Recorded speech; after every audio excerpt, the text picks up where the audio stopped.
Shalom, Bapak Ibu Saudara dikasih Tuhan, kita bertemu dalam Victorious Devotion hari ini. Kita mau sama-sama membaca, merenungkan, mendengarkan firman Tuhan.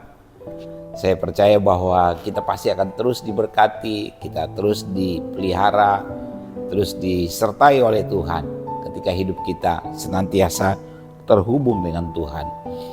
Melalui Victorious Devotion hari ini, saya mengajak kita untuk sungguh-sungguh percaya bahwa Allah itu adalah Allah yang luar biasa yang hidup dalam kehidupan kita. Sebelum kita membaca firman Tuhan, mari kita bersatu dalam doa. Bapa yang baik, kami bersyukur pada hari ini. Terima kasih untuk anugerah yang tidak ada habisnya Engkau karuniakan bagi setiap kami. Kami terus menikmati kebaikan Tuhan dari waktu ke waktu. Dan hari ini kami mau dasari kehidupan kami dengan membaca dan merenungkan kebenaran firman-Mu.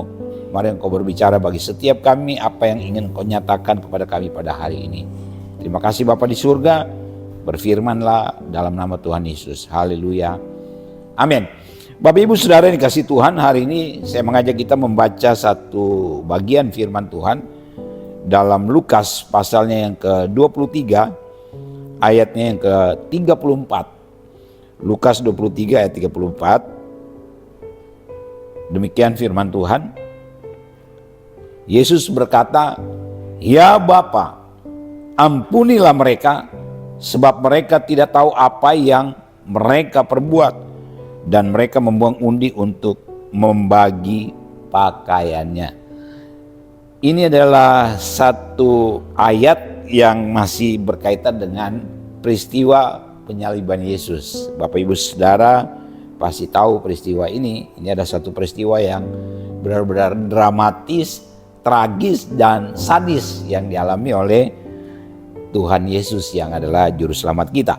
Nah, hari ini judul renungan firman Tuhan adalah kerelaan mengampuni musuh.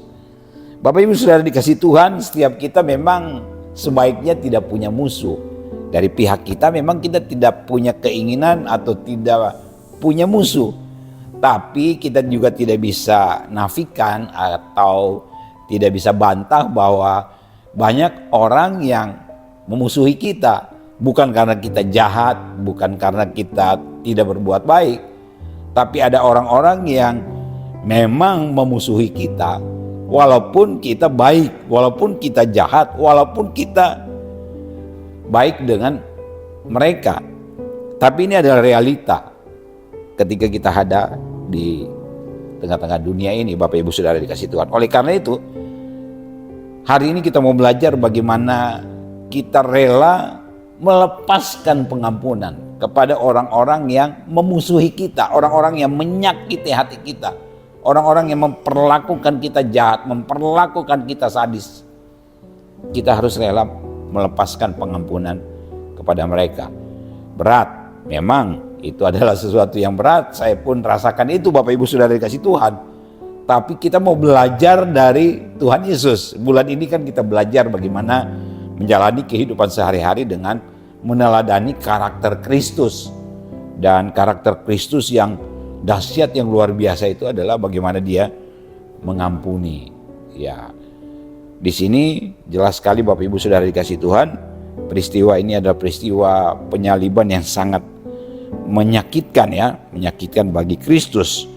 Dan kata mengampuni dalam bahasa Yunani itu adalah apiemi, artinya melepaskan, ya, membebaskan dari tuntutan. Jadi arti kata mengampuni di sini kalau dalam bahasa Yunani adalah apiemi, yaitu melepaskan, ya. Bagaimana Yesus melepaskan pengampunan kepada orang-orang yang menyalibkan dia, orang-orang yang menganiaya dia, orang-orang yang membunuh dia, Bapak Ibu Saudara dikasih Tuhan.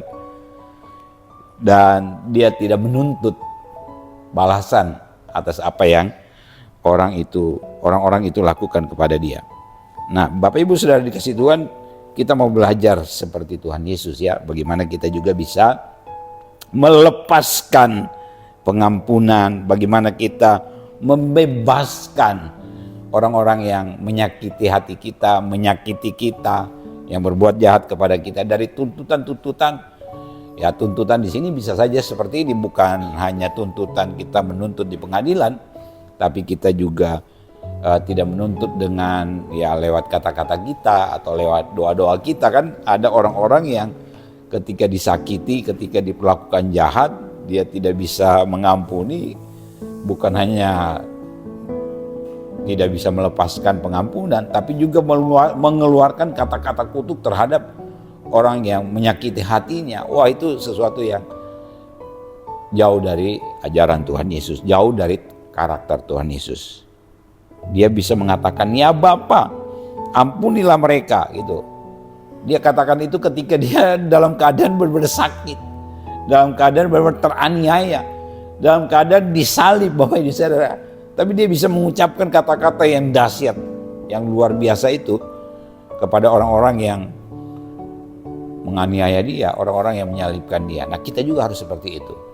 Ya, kita mohon kekuatan dari Tuhan ya, untuk kita bisa melepaskan pengampunan, kita tidak menuntut balasan terhadap orang-orang yang jahat sama kita. Cara kita membalas apa yang menjadi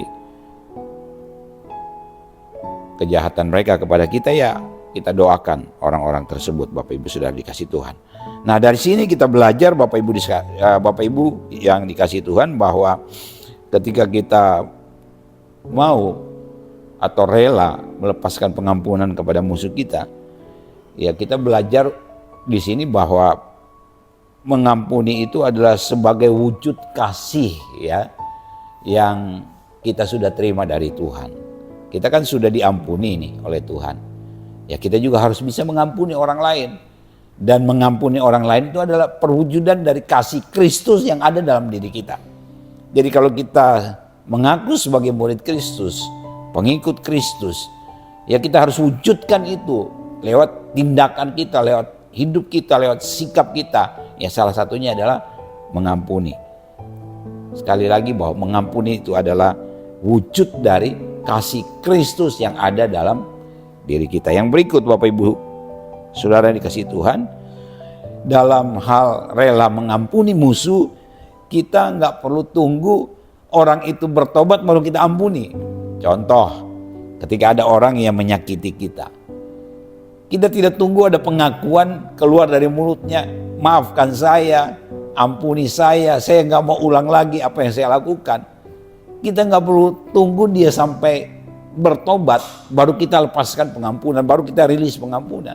Yesus lakukan itu bukan pada saat orang-orang itu sudah bilang, Tuhan atau Yesus maafkan kami, kami sudah salah dalam tindakan menganiaya atau menyalibkanmu. Tidak, sudah dikasih Tuhan, dalam keadaan mereka menganiaya Kristus, pada saat itu pun Yesus sudah merilis pengampunan terhadap orang-orang itu.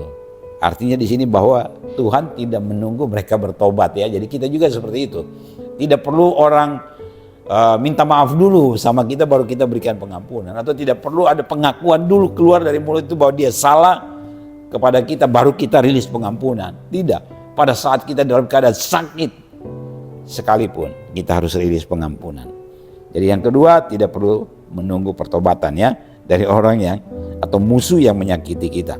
Yang terakhir di sini Bapak Ibu Saudara dikasih Tuhan, dalam merilis pengampunan, di sini kita belajar bagaimana kita memberi teladan dalam hal mengampuni. Kita kan orang-orang Kristen ini harus menjadi teladan ya. Kita harus menjadi orang-orang yang bisa memancarkan karakter Kristus dari kehidupan kita ya. Kiranya kita bisa jadi teladan. Ini memang menurut saya tugas yang berat itu ada dalam diri kita sebagai orang yang menjadi murid Kristus.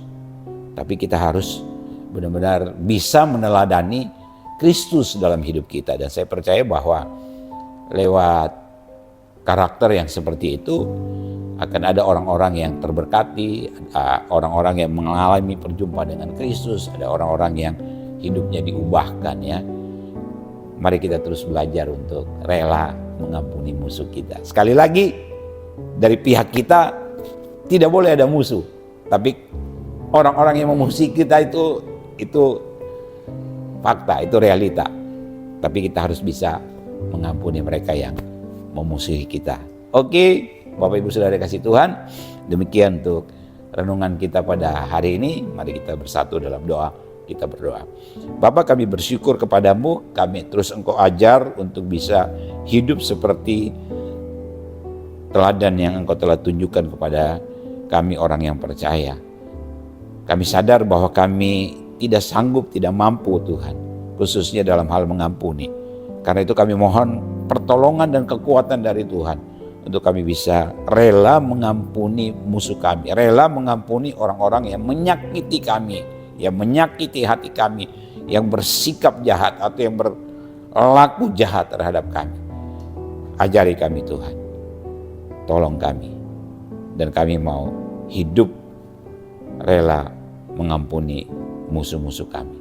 Terima kasih Bapa di surga, dalam nama Tuhan Yesus kami berdoa, haleluya, amin. Demikian renungan kita pada hari ini, Tuhan memberkati.